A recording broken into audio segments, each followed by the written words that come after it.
के हाथों में दो सेब थे। बच्ची की माँ ने बच्ची के पास जाकर पूछा, क्या मुझे इन दो सेब में से एक सेब दोगी? माँ की ये बात सुनकर बच्ची थोड़ी देर के लिए शांत हो गई। फिर उसने जल्दी से पहले एक सेब का टुकड़ा अपने दांतों से काट लिया और फिर दूसरे सेब का टुकड़ा भी अपने दांतों से काट लिया। बच्ची को ऐसा करते देख बच्ची की माँ थोड़ी सी मायूस हो गई। उसे लगा कि उसकी बेटी में शेयर करके खाने की आदत है ही नहीं। जब वो मुझे अपनी चीज़ नहीं देना चाह रही तो फिर दूसरों को क्या देगी? बच्ची की माँ मायूस होकर भी मुस्कुरा रही थी ताकि बच्ची को बुरा ना लगे।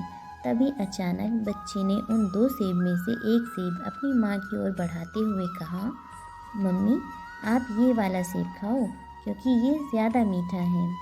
बच्ची की ये बात सुनकर उसकी माँ अचंभे में पड़ गई।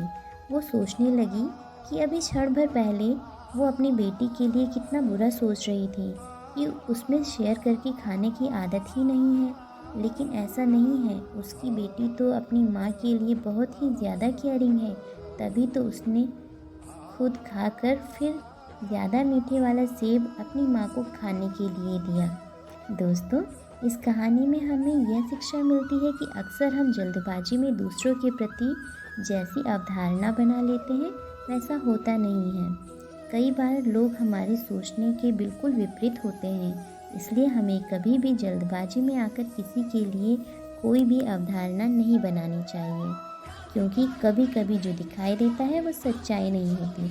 अगर आपको ये कहानी पसंद आई हो तो मुझे कमेंट करके ज़रूर बताएं और अपने दोस्तों के साथ भी शेयर करें।